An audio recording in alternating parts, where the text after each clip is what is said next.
Ukraine ने Russia के अंदर घुसकर लगभग 4,500 किलोमीटर अंदर घुसकर ड्रोन अटैक किया, जिससे लगभग रशिया के 34% जो हवाई कह सकते हैं कि बॉम्बर्स थे, फाइटर जेट्स थे, वो तबाह हो गए। और ये हमला आखिर कैसे हुआ, इस पर बात करने के लिए हमारे साथ मौजूद है ग्रुप कैप्टन तपेश चौधरी। तपेश जी, यूक्रेन ने जिस तरह से हमला करा, ड्रोन अटैक करा, रशिया के अंदर घुसकर लगभग 4,500 किलोमीटर घुसकर, आखिर ये कैसे संभव हो पाया? इस ऑपरेशंस का नाम यूक्रेन ने स्पाइडर वेब रखा था। एक्चुअली इस तरह के ऑपरेशंस यूक्रेन की जो सिक्योरिटी एजेंसी है वो प्लान करती है। पहले भी आपने एक इंसिडेंट देखा था जब क्रेमलिन के ऊपर भी एक ड्रोन पहुंचा था काफी दिनों पहले। तो ये ऐसे अटैक्स हैं जो एक दिन, 2 दिन, 4 दिन की प्लानिंग में नहीं किया जा सकते। ये 10 महीने, 12 महीने की प्लानिंग लगती है। तो इसमें यूक्रेन की सीक्रेट एजेंसी ने क्या किया है कि इन्होंने एक्सप्लोसिव्स और ड्रोन्स को, ये ड्रोन्स जो हैं वो एफपीवी ड्रोन्स कहलाते हैं, first in view person. So basically पहले वो ड्रोन देखता है, फिर वो अपना रेडियो लिंक से डेटा ट्रांसमिट करता है, मतलब वीडियो ट्रांसमिट करता है उसके कंट्रोलर को।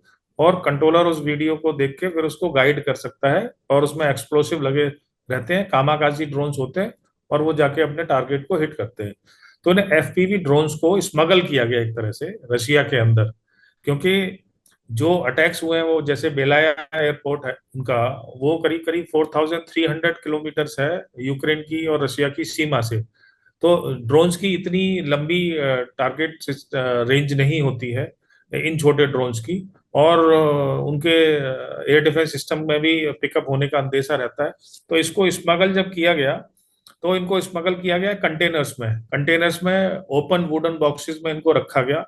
और इन कंटेनर्स को, क्योंकि एक दिन में तो ये सारे स्मगल हो नहीं सकते, तो ये प्रोसेस लगा धीरे धीरे इसको स्मगल करने का। करीब जो यूक्रेन ने क्लेम किया है, 117 ड्रोन्स का इस्तेमाल किया गया। और 4 एयरफील्ड के पास में ये कंटेनर्स जो है, जो ट्रक पे लोड कर दिए गए और उनको उन एयरफील्ड्स के पास में खड़ा कर दिया गया। इन कंटेनर्स की क्या खास बात थी कि ये कंटेनर्स रिमोटली उनकी छत उठ खुल जाती है। और रिमोटली छत खुलने के बाद फिर उसमें जो रखे ड्रोन्स हैं वुडन बॉक्सेस में, वो एक एक करके कोई भी कंट्रोलर जो नियर बाई होगा वहां से उनको उड़ाएगा और उन एयरफील्ड की पिक्चर देखेगा और उन एयरक्राफ्ट के ऊपर जाके उनको बस्ट करेगा। तो जैसे 4,300 किलोमीटर दूर और कुछ कोई 1,700 किलोमीटर, इतना वर्ल्ड में एग्जाम्पल्स बहुत कम है कि इतनी जाके ज्यादा डीप स्ट्राइक किया।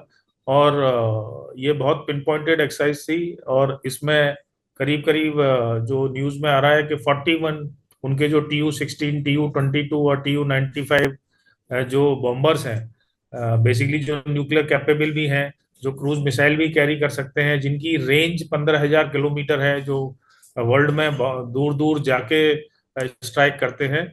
और ये जो 41 बॉम्बर्स हैं, ये स्ट्रेटेजिक फोर्स कहते हैं इनको। ये स्ट्रेटेजिक फोर्स ऑलमोस्ट रशिया की 34% खत्म हो गई है। तो ये एक बहुत बड़ा झटका लगा है। और ये जो ड्रोन अटैक इस तरह के होते हैं, इनको एसिमेट्रिक वॉरफेयर का एक पहलू माना जाता है। एसिमेट्रिक वॉरफेयर एक ताकतवर और एक कमजोर दुश्मन के बीच में होता है, हमारे जिसको गुरिल्ला वॉर भी कह सकते हैं दूसरी तरह से। आजकल जैसे पाकिस्तान है, उस एसिमेट्रिक वॉरफेयर को, टेररिस्ट को हैंडल बना के उसको एसिमेट्रिक वॉरफेयर का नाम देता है। पर हमारे देश में महाराज शिवाजी ने, छत्रपति शिवाजी ने सबसे पहले गुरिल्ला वॉरफेयर स्टार्ट किया था, वहां से इसकी जड़ें हैं। जब औरंगजेब की बड़ी सेना को उसने छका छका के हर जगह काफी नुकसान पहुंचाया था। तो यूक्रेन सीधे सीधे फाइट में नहीं जीत रहा है, तो उसने इस एसिमेट्रिक वॉरफेयर का इस्तेमाल किया और रशिया को बहुत बड़ा नुकसान पहुंचाया। जी। सर, कई लोग ये पूछ रहे हैं कि मतलब कि रशिया के पास S-400 है, S-300 है, S-200 है, S-500 है। तो बहुत से ये सोचे क्या ये एयर स्ट्राइक हुई या ड्रोन से ही अटैक हुआ है, क्योंकि इसका जो हवाई सुरक्षा थी रशिया की, ये कहाँ चूक कर गई? नहीं, तो जैसा मैंने बताया, इसमें ये पॉसिबल नहीं है। ये एफपीवी ड्रोन जितने छोटे होते हैं ना, ये बहुत छोटे ड्रोन्स होते हैं। इसमें छोटे छोटे 5 kg, 10 kg, 15 kg type explosive भी लगाए जा सकते हैं, जो एयरक्राफ्ट को ब्लास्ट करने के लिए काफी है। तो ये इनकी रेंज नहीं होती। मतलब अगर हम ये सोच रहे हैं कि ये हमने यूक्रेन से लॉन्च किए और रशिया में 4,300 किलोमीटर तक अंदर पहुंच गए, वो पॉसिबल नहीं है। दूसरी थ्योरी ये भी आ सकती है कि यूक्रेन ने रिमोटली कुछ किसी सैटेलाइट की वजह से उसको कंट्रोल किया हो, तो जितनी पिन पॉइंट एक्यूरेसी के साथ एयरक्राफ्ट को डिस्ट्रॉय किया गया, ये भी पॉसिबिलिटी कम है। इनकी पॉसिबिलिटी ये है, या तो रशिया ने यूक्रेन ने रशियन कुछ स्लीपर सेल्स को हायर किया जो रशिया के एडमिनिस्ट्रेशन या सरकार के खिलाफ होंगे, या अपने एजेंट्स को रशिया में प्लेस किया डीप प्लेसेस पे। और जो एजेंट्स हैं उन्होंने इन कंटेनर्स को, जो बिल्कुल एयरफील्ड के पास खड़े हुए थे सारे कंटेनर्स, उन कंटेनर्स में से इन ड्रोन्स को ऑपरेट किया उन्हीं एयरफील्ड के आसपास से। तो this is not air strike, इसको आप जैसे व्लादिमीर पुतिन कह रहे हैं ये टेररिस्ट अटैक है, और जेलेंस्की कह रहे हैं कि ये हमारा एसिमेट्रिक वॉरफेयर है, हमारा बदला है। क्योंकि अगर आप देखेंगे तो 1 जून से पहले रशिया ने बहुत भयंकर स्ट्राइक करी थी, ऑलमोस्ट 800 ड्रोन्स के साथ यूक्रेन के ऊपर। तो वो उसको उस तरह से ले रहे हैं कि हमने इसका जवाब दिया।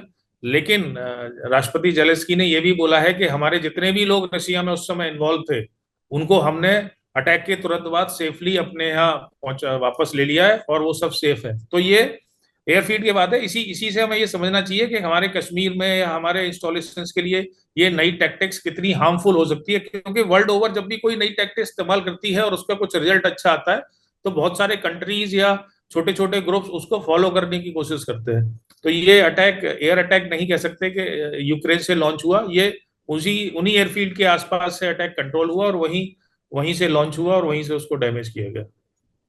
ठीक है सर, ये मान लेते हैं कि ये ड्रोन अटैक है, और मतलब यूक्रेन ने क्लेम किया कि हम 1.5 साल से इस युद्ध की तैयारी कर रहे थे, ड्रोन अटैक की तैयारी कर रहे थे। लगभग 3 साल से रशिया और यूक्रेन का वॉर चल रहा है सर। सीमा पर सुरक्षा भी होती है, वॉर चल रहा है तो रशिया की तरफ ये ट्रक चले कैसे गए? सबसे बड़ा सवाल तो ये ना, उसके अंदर ड्रोन चले गए और जो रशियन मिलिट्री है, जो रशियन आर्म फोर्स है, उन्होंने चेक नहीं करा इन ट्रक्स को। ये भी सवाल उठ रहे हैं। नहीं, बिल्कुल ठीक कह रहे हैं आप। देखिए, रशिया भी बहुत बड़ा कंट्री है और सीक्रेट सर्विसेज जो होती है उनका यही काम होता है। अब हम भी, अगर आप इसको पार्लेंस में अपने में देखें तो हमारी इतनी बीएसएफ लगी हुई है, आर्मी है, तो हमारे यहाँ टेररिस्ट आके घुस के कांड करके कैसे वापस चले जाते हैं या कैसे रह लेते हैं। तो ये सिमिलर है, इसको आप टेररिस्ट अटैक ही कह सकते हैं। बट क्योंकि वॉर चल रहा है इसीलिए एसिमेट्रिक वॉरफेयर है। ये एक्सटेंडेड हैंड है, ये एक्सटेंडेड टूल है। पैराडाइम बिल्कुल शिफ्ट हो चुका है वर्ल्ड में आजकल वॉर फाइटिंग का।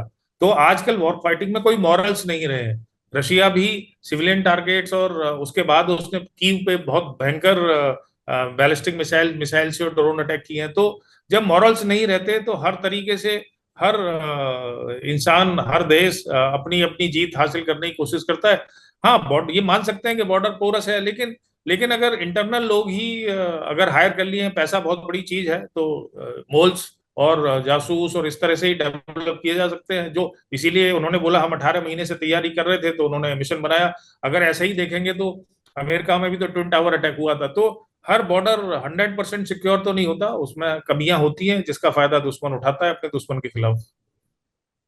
सर, जो ये स्पाइडर वेब हमला हुआ है, ये पुतिन के लिए मतलब कितना बड़ा नुकसान है? क्योंकि लगभग आप कह रहे हैं कि 18 महीने से वो ट्रक रशिया के अंदर घूम रहा था और वहाँ के सैनिक इस ट्रक के बारे में पता नहीं लगा पाए, और जब यूक्रेन को मौका मिला, व्लादिमीर जेलेंस्की को मौका मिला, उनकी आर्मी ने अटैक कर दिया और लगभग बताते हैं कि 34% उनका जो वायुसेना का बेड़ा था वो इसमें ख़त्म हो चुका है। इतना नुकसान हुआ है रशिया को। सी रशिया किसी जमाने में नंबर 1 कंट्री होता था जब तक उसको अमेरिका ने कोल्ड वॉर के दौरान सुपरसीड नहीं किया था। ये रशिया के लिए और व्लादिमीर पुतिन के लिए ये बहुत ही बड़ा झटका है। ये इतना बड़ा डैमेज है कि इससे उभरने में बहुत टाइम लगेगा। इन एयरक्राफ्ट्स में सुनने में आ रहा है, एक उनका अवैक्स था, जो अवैक्स हम फ्लाई करते हैं, ऐसा ही अवैक्स वहां पे उसको A50 बोला जाता है, और बाकी 40 बॉम्बर्स थे। ये बॉम्बर्स का प्रोडक्शन बंद हो चुका है। जिन प्रोडक्शन बंद हो चुका है तो उनके स्पेयर पार्ट्स भी नहीं है। और इन बॉम्बर्स, और ये स्ट्रेटेजिक फोर्स है जो बहुत मानी जानी है, क्योंकि रशिया इस स्ट्रेटेजिक फोर्स के जरिए पूरे वर्ल्ड में अपनी प्रेजेंस दिखा सकता है, क्योंकि एयरक्राफ्ट की रेंज बहुत ज्यादा है। तो अगर 34% स्ट्रेटेजिक फोर्स रशिया की अगर खत्म हो चुकी है तो ये इतना बड़ा झटका है, और रशिया इन एयरक्राफ्ट को रिकवर भी नहीं कर पाएगा। तो ये तो वर्ल्ड में इसीलिए मैंने बोला ना कि ये एक मिसाल ना बन जाए इस तरह के अटैक्स की, और हमारे हमारे कॉन्टेक्स्ट में पाकिस्तान भी इस तरह की कोई टैक्टिक्स इस्तेमाल ना करने लगे, तो ये हमारे लिए बहुत चिंता की बात है।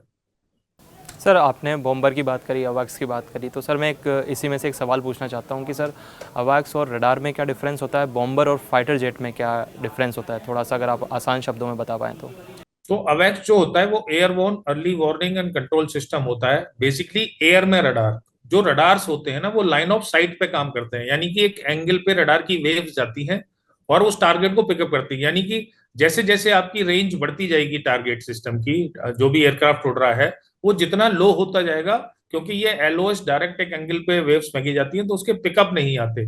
ठीक है, और एक हाइट पे जाके पिकअप आता है एयरक्राफ्ट का। सपोज कोई एयरक्राफ्ट 100 किलोमीटर उड़ रहा है एक रडार से और 1 किलोमीटर पे उड़ रहा है, तो उसका पिकअप नहीं आएगा, प्रॉब्ली जब वो 4-5 किलोमीटर हाइट पे पकड़ेगा तब जाके रडार पे पिकअप आएगा। इसलिए इन एयरक्राफ्ट के अंदर रडार सिस्टम्स लगाए जाते हैं।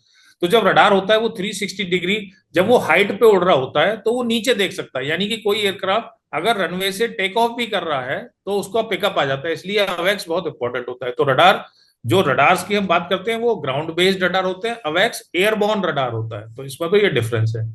फाइटर और बॉम्बर जो है, जो आजकल के फाइटर्स हैं, फाइटर मल्टी रोल के लिए डिजाइन किए जाते हैं, यानी कि फाइटर जो है mainly air to air combat के लिए होते हैं, कि आपने एयर में भेजा जो air to air missile carry करते हैं। लेकिन आजकल बहुत ही हाइब्रिड डायनामिक रोल्स में फाइटर्स आते हैं, तो वो ग्राउंड अटैक भी कर सकते हैं, जैसे हमने Su-30 के थ्रू ब्रह्मोस चलाई पाकिस्तान के अगेंस्ट इन ऑपरेशन सिंदूर। तो इसलिए इनको फाइटर एयरक्राफ्ट कहते हैं। जो बॉम्बर होते हैं वो स्पेसिफिकली बॉम्ब ड्रॉप के लिए होते हैं और मिसाइल्स ड्रॉप के लिए, जो एयर टू ग्राउंड रोल में काम करते हैं। वो उनका साइज बहुत बड़ा होता है, उनकी मैनोवरेबिलिटी कम होती है और वो इस तरह के एयर टू एयर कॉम्बैट नहीं कर सकते। तो इन बॉम्बर्स को क्या चाहिए, इनको फाइटर्स का सपोर्ट चाहिए, यानी कि इसके आगे फाइटर्स चलते हैं, इनके डिफेंस के लिए फाइटर चलते हैं और फाइटर वहां पे एयर सुपेरियोरिटी बनाते हैं पहले जाके, सो दैट इनके ऊपर कोई एयर से अटैक ना आ पाए। तो बॉम्बर अपने आप सेल्फ सफिशिएंट नहीं होता अपनी रक्षा करने में, जबकि फाइटर्स का काम ही एयर सुपेरियोरिटी को गेन करना होता है। तो ये मेनली डिफरेंस है फाइटर्स में और बॉम्बर में। जी सर। सर, यूक्रेन ने जो हमला किया है उससे बेशक व्लादिमीर पुतिन की ईगो हर्ट तो ज़रूर हुई होगी सर। इसके बाद क्या लगता है आपको कि व्लादिमीर पुतिन क्या यूक्रेन को छोड़ेंगे या कोई बड़ा हमला करने वाले हैं, तो या देखिए, परमाणु हमला भी हो सकता है जी यूक्रेन के जी, मैं ऊपर? समझ गया, आपने परमाणु हमले की बात करी, मैं उसी पे आ रहा था कि इसके बाद क्या है। अगर आप प्रैक्टिकल टर्म्स में देखें तो ये एक न्यूक्लियर वॉर का एस्केलेशन लैडर हो सकता है, जितना बड़ा ये डैमेज है। अगर कोई और कंट्री होता तो वो इसका बहाना मार के, और अब मेरी अस्मिता खतरे में है, मेरी इंटेग्रिटी खतरे में है, तो वो न्यूक्लियर का सहारा ले सकता है। अगर ये लड़ाई, मेरा अपना मानना है ये, अगर ये लड़ाई दो न्यूक्लियर पावर्ड नेशन के बीच में हो रही होती तो डेफिनेटली एस्केलेशन लैडर वहां पहुंच सकता था। लेकिन चूंकि यूक्रेन जो है न्यूक्लियर पावर नहीं रखता है, उसके पास नहीं है, तो मुझे नहीं लगता कि अभी पुतिन इसको न्यूक्लियर एस्केलेशन पे लेके जाएंगे और कन्वेंशनल मीन से ही यूक्रेन पे हमला किया जाएगा। अगर आप देखेंगे तो 2022 से पुतिन धमकी दे रहे हैं, उनके जो रक्षा मंत्री हैं और जो भी मिनिस्टर्स हैं और खुद प्रेसिडेंट पुतिन, सबने 2022 से ये बात की थी कि अगर नाटो इसमें शामिल हुआ तो हम ऐसा जवाब देंगे कि इतिहास देखेगा। तो ये सीधे सीधे न्यूक्लियर की धमकी थी। तो ये न्यूक्लियर एस्केलेशन लेटर का तो बहुत दिन से खतरा चल रहा था। लेकिन जब नवंबर 2024 में पुतिन साहब ने अपनी न्यूक्लियर डॉक्ट्रिन को थोड़ा सा रिवाइज किया, उसमें उन्होंने बोला कि मैं न्यूक्लियर तभी यूज करूंगा जब किसी न्यूक्लियर कंट्री के केस में लड़ रहा हूंगा, या मेरी अपनी अस्मिता खतरे में होगी, या मेरे ऊपर कोई मास डिस्ट्रक्शन का बाई एनी मीन्स, मतलब बायोलॉजिकल वॉरफेयर या कुछ कुछ उस तरह का मास डिस्ट्रक्शन का कोई मेरे ऊपर अटैक करता है, तो उस केस में मैं न्यूक्लियर यूज करूंगा। तो उस रिवाइज डॉक्ट्रिन के बाद थोड़ा सा लोगों को लगा कि हाँ शायद अब ना हो। पर प्रैक्टिकल टर्म्स में ये न्यूक्लियर एस्केलेशन लेडर है डेफिनेटली। बट मुझे लगता नहीं है कि अभी बात न्यूक्लियर तक पहुंचेगी। लेकिन रूस कोई पीस वार्ता नहीं मानेगा इसके बाद, वो तो पहले भी नहीं मान रहा था, अपनी शर्तों को मानना चाह रहा था। और यूक्रेन भी इस ब्लफ में अब नहीं आ रहा कि अब पीस वार्ता कोई होगी, क्योंकि अगर वो ऐसा होता तो इतना बड़ा अटैक नहीं करता। तो ये रशिया के लिए डैमेज है, एक लेसन लर्न है। और ये वर्ल्ड ओवर ईगो की बात नहीं है, ये कंट्री की ईगो भी हर्ट होना है, क्योंकि एक छोटे से कंट्री ने जो इतने दिनों से वॉर रिडन है, जिसकी इकोनॉमी डाउन है, अब अमेरिका ने सपोर्ट भी बंद कर दिया है, इतना बड़ा अटैक इतने तरीके से प्लान किया, तो ये बहुत बड़ा झटका है। पर न्यूक्लियर अभी मुझे नहीं दिखता है। सर, जिस तरह से जब ये युद्ध शुरू हुआ था रशिया और यूक्रेन का, तो लगभग लग रहा था कि 4 दिन के अंदर ये युद्ध खत्म हो जाएगा, समाप्त हो जाएगा। लेकिन लगभग 3 साल से ही युद्ध चल रहा है। आखिर यूक्रेन ने ऐसा क्या खेल कर दिया कि लगभग इस युद्ध को खींचे ही जा रहा है वो लगातार? क्या यूक्रेन इतनी बड़ी ताकत है कि वो रशिया के सामने 3 साल तक टिक पा रहा है? नहीं, आज की डेट में यूक्रेन इतनी बड़ी ताकत कभी थी भी नहीं जितना रशिया का था। और आप बिल्कुल ठीक कर रहे हैं, जब लड़ाई शुरू हुई थी तो पुतिन ने भी बोला था मैं 4 दिन में खत्म कर दूंगा। और एक्चुअली काफी सारी टेरिटरी शुरू के 7-8 दिनों में गेन भी हो गई थी और लग रहा था अब ये वॉर खत्म हो जाएगा, लेकिन वापस उन्होंने कैप्चर करी और वापस रशिया को बहुत नुकसान पहुंचाया। अगर आज की डेट में आप ओपन सोर्सेज से देखेंगे रशिया के कितने सैनिक इस वॉर में मरे हैं, तो आपको लॉसेस बराबर दिखेंगे। हाँ, in terms of damage Ukraine बर्बाद हो गया, उसके बड़े बड़े शहर बर्बाद हो गए, वो अलग अलग बात है। लेकिन डिफेंस के हिसाब से डैमेज बहुत ज्यादा है रशिया के। तो इसका सबसे बड़ा कारण यह है कि जितना खुला हैंड से सपोर्ट मिला है बाइडेन के जमाने में अमेरिका ने, और इतना वेपन की सप्लाई और इतना पैसा पीछे से जो आ रहा है नेटो कंट्री से, तो ये उसी का सपोर्ट है। और कोई भी कंट्री तभी तो लड़ाई लड़ सकता है जब उसके पास पैसा हो, जब उसके पास हथियार आ रहे हो और टेक्नोलॉजी, लेटेस्ट टेक्नोलॉजी उसको मिल रही हो, उसको ट्रेनिंग भी मिल रही हो। और इसके साथ जेलेंस्की की ग्रिट भी कह सकते हैं इस बात को कि उसने हार नहीं मानी। और उसको शायद नेटो कभी हारने देना भी नहीं चाहता। नेटो चाहता है कि रशिया का प्रभाव कम हो और कभी ना कभी रशिया किसी पीस टेबल पे आएगा और उस नेगोशिएशंस में ये वॉर खत्म होगा। तो बिना सपोर्ट के नहीं हो सकता। और वर्ल्ड ओवर पूरे नेटो कंट्रीज का उसको सपोर्ट था। अब अमेरिका ने हाथ खींच लिए, तो ये असिमेट्रिक वॉरफेयर किया उसने, उसके पास चॉइस नहीं है। बट लड़ाई इसीलिए कहते हैं ना, आज के जमाने में किसी भी लड़ाई में, हमारे जब ऑपरेशन सिंदूर खत्म हुआ था तो लोगों के सेंटीमेंट ये थे कि रोक क्यों दिया, अभी तो पीओके शामिल कर लेते, बलूचिस्तान को तोड़ देते, ये कर देते, वो कर देते। लेकिन अब आप इससे सबक लीजिए कि वॉर से किसी का भला नहीं होता, बर्बादी होती है। और किसी को आप मिटा नहीं सकते, आप उसको निस्तनाबूद कर सकते हो, उसको कमजोर कर सकते हो, और उसको सपोर्ट मिलेगा तो वो फिर खड़ा हो जाएगा। लेकिन आप चाहो कि आज के डेट में किसी को मिटा दोगे, बहुत मुश्किल है।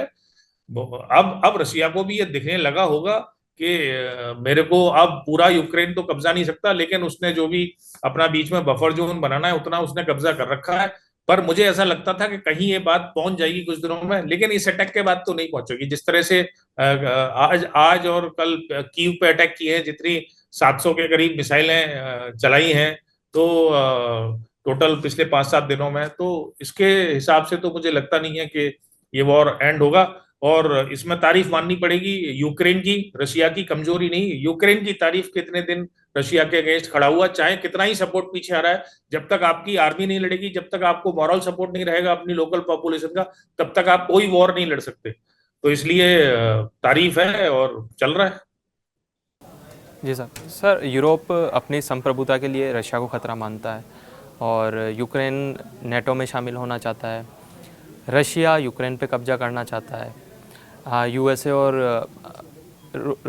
रूस की बनती नहीं है, तो ये युद्ध शुरू क्यों हुआ? काफ़ी सारे मतलब जो थ्योरीज आती कि ये लगभग 3-4 थ्योरी आती कि रशिया के पास गर्म पानी का समुद्र नहीं है, तो उसने दोनास, जपोरिजिया, लुहांस इस पे कब्ज़ा किया है। उससे पहले 2014 के अंदर उसने क्रीमिया पे मतलब कब्ज़ा किया है। तो मतलब आखिर वजह क्या है? वजह सिर्फ इतना ही है कि रशिया ये चाहता नहीं था कि नेटो में वो शामिल हो। उसका कारण ये था कि अगर यूक्रेन में नेटो शामिल हो जाते तो रशिया के बॉर्डर्स पे नेटो के वेपन्स लग जाते।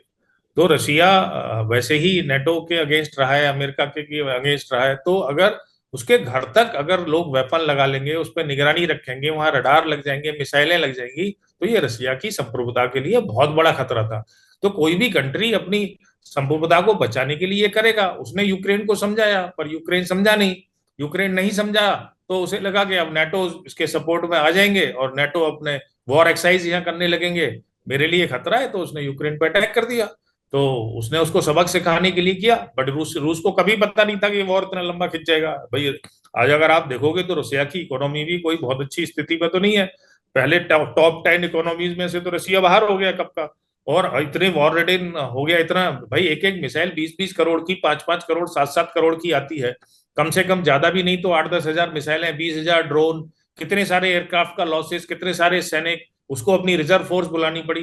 तो ये एक इकोनॉमिकल वर्ल्ड है और पैसा होगा तो आप लड़ेंगे। हाँ, इंडिया ने तेल खरीदा और इंडिया ने जिस जैसे तैसे अपनी शर्तों पे खरीदा, वो बात अलग है, रुपए में खरीदा।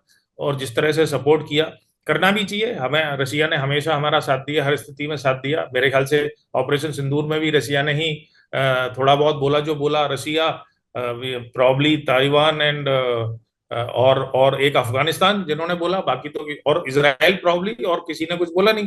तो ये लड़ाई जो शुरू हुई है वो नाटो नाटो को खत्म करने के लिए हुई है। अब आप देखिए क्या एग्जाम्पल है।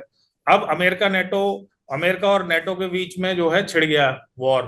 वॉर का मतलब शब्दों का वॉर। जब वॉर छिड़ा हुआ है उनके बीच में, और अमेरिका बिल्कुल जेलेंस्की को नहीं सपोर्ट करना चाहता, क्योंकि वो बिजनेसमैन है, वो बिजनेस ही करता है। अंकल सैम, जब अंकल सैम को सिर्फ बिजनेस करना है, क्योंकि यूक्रेन में इतने सारे खनिजों का भंडार है, तो उसको वो चाहिए, भंडार चाहिए। भंडार के बदले में वो सपोर्ट करेगा उधर। उस सपोर्ट को भी छोड़िए, अब नेटो के बेटरे से आपने देखा ही, अंकल सैम ने, मैक्रोन जब यूएस गए थे उसके साथ कैसा बिहेवियर किया। तो अब ये छिड़ गया, अब इसका फायदा इंडिया को मिलेगा। इंडिया, अब ये सही टाइम है, भगवान जो करता है अच्छे के लिए करता है, ये सही टाइम है इस समय अब नेटो कंट्रीज को अपनी जेब में डालने का, सारे यूरोपियन यूनियन को, जितने भी कंट्रीज हैं, और उनके साथ अच्छा टाइप करने का। अमेरिका अलग थलग पड़ जाएगा थोड़े दिनों में, कितने दिन फाइट करेगा। तो लेकिन नेटोज रसिया के खिलाफ हमेशा खड़े रहेंगे। चाहे अमेरिका भी कल बोले ना कि नेटोज कंट्रीज को नहीं, आप लोग इस युद्ध में मत साथ में आइए और यूक्रेन को लड़ने दीजिए, मरने दीजिए, पर मुझे नहीं लगता कि नेटो उसको छोड़ेंगे, क्योंकि वो, जैसा आपने बिल्कुल सही कहा, कि हमेशा से रसिया को नेटोज अपने लिए खतरा मानते हैं।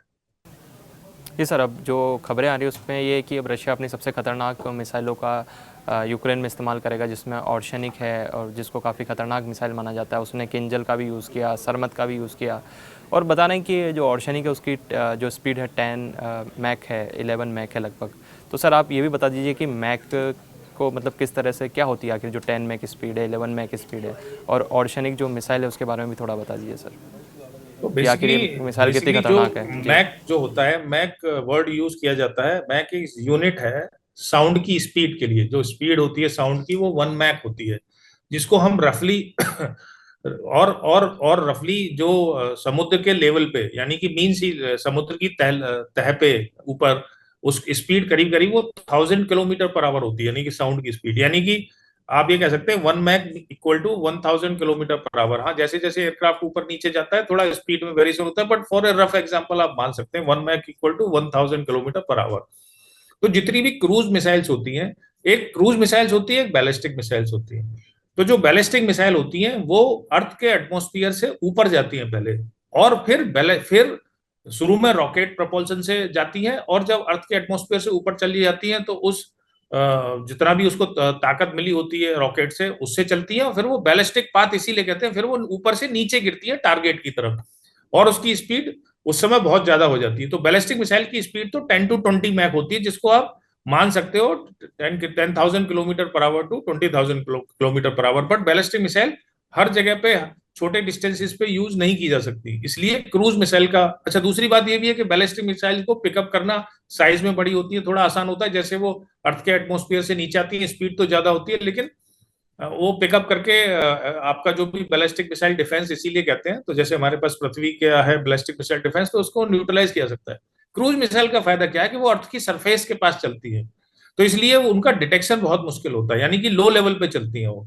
और क्रूज मिसाइल्स का कंट्रोल करना ज्यादा आसान होता है। लेकिन क्रूज मिसाइल्स की जो स्पीड जनरली अब तक होती थी वो 1 मैक के आसपास होती थी, या सब 1 मैक होती थी, 800 से 1000 किलोमीटर पर आवर। लेकिन ये जो मिसाइल है, हमने भी एक मिसाइल का टेस्ट किया, ईटीडी, जो लॉन्ग इंटररेंज जो 2024 में आजकल काफी चर्चा में, जिसकी स्पीड, जिसको हाइपरसोनिक बोलते हैं। हाइपरसोनिक का मतलब होता है आवाज की स्पीड से 5 गुने से ज्यादा स्पीड, यानी 5000 किलोमीटर पर आवर से ज्यादा की स्पीड। तो ये जो मिसाइल्स की बात करें, हाइपरसोनिक मिसाइल्स, क्रूज मिसाइल्स का फायदा क्या होता है, क्योंकि जब स्पीड इतनी ज्यादा होती है तो उसको डिस्ट्रक्शन के लिए टाइम बहुत कम मिलता है। टाइम का मतलब क्या है, इसको कहते हैं सेंसर टू शूटर टाइम। यानी कि पहले कोई सेंसर आपके वेपन को पिकअप करेगा, फिर वो इंफॉर्मेशन प्रोसेस होगी, फिर आप उसको हॉस्टाइल करोगे करार, फिर आप किसी एक वेपन सिस्टम को वो डेटा ट्रांसफर करोगे और उसको बोलोगे please take on this target. तो वो जो सेंसर टू जो शूटर टाइम है उसमें लैग थोड़ा भी होता है, तो ये इसकी स्पीड इतनी ज्यादा, यानी 1 सेकेंड में 3 किलोमीटर चल रही है। तो इसलिए इसका इनको शूट डाउन करना बड़ा मुश्किल होता है, इसीलिए हाइपरसोनिक का जमाना चल रहा है। और बैलिस्टिक मिसाइल डिफेंस हो या कोई भी आपके पास एयर डिफेंस हो, हाइपरसोनिक मिसाइल्स को शूट डाउन करना बहुत मुश्किल है। इसलिए ये आज की नई रेस है और नई जनरेशन है वेपन्स की। सर एक आखिरी सवाल है, बहुत संक्षिप्त में जानना चाहूँगा, ये युद्ध आखिर कहाँ जाके खत्म होगा सर? ये युद्ध जो है, जो मुझे लगता है कि जब से अमेरिका ने अपना हाथ पीछे खींच लिया है, ये युद्ध रशिया की शर्तों पे ही होगा। और नेटो भी कितने दिन फाइट करेगा पता नहीं मुझे, लेकिन जो मैं इसका एंड देखता हूँ, हाल फिलहाल तो एंड नहीं होगा। या तो कोई टैक्टिकल न्यूक्लियर मिसाइल मारी जाएगी, अगर यूक्रेन इसी तरह के और अटैक करता रहा तो हो सकता है वो एस्केलेशन लेडर थोड़ा बढ़ा दे पुतिन, और उसके बाद कोई टैक्टिकल न्यूक्लियर मिसाइल किसी एक पर्टिकुलर सिटी में लॉन्च की जाए। एक तो ये एंड दिखता है मुझको, उसके बाद ये वॉर खत्म होगा। दूसरा ये लगता है मुझे कि अब रशिया अपने बफर जोन को, जो उसने टेरिटरी कैप्चर कर ली है, वो अपना ही नहीं, साथ में पोलैंड के साइड में भी वो अपना 100, 150, 200 किलोमीटर का बफर बनाएगा, और यूक्रेन को वो टेरिटरी छोड़नी पड़ेगी, और तभी ये वॉर खत्म हो सकता है, अदरवाइज नहीं फिर तो। और एक्चुअली जैसे आप देखोगे कि इसराइल ने गोलन हाइट्स कब्जा ली, फिर किसी सीरिया ने फिर से कब्जा ली, फिर इसराइल ने कब्जा ली, तो ये जो है फ्यूचर का जो इसराइल का हाल है ना, ये आप मान के चलिए ये कन्फ्लिक्ट सालों तक चलेगा, छोटे छोटे स्कर्मिश के रूप में। बड़े लेवल पे अभी कुछ दिन चलेगा, उसके बाद ये कहीं ना कहीं टेबल पे बैठ के इस पर समझौता किया जाएगा, और रशिया अपनी यूक्रेन की जमीन को कैप्चर करने के बाद, इतना डैमेज होने के बाद नहीं छोड़ेगा। जी सर, चलिए सर, न्यूज़ 18 से बात करने के लिए बहुत बहुत धन्यवाद सर आप। Thank you, thank you.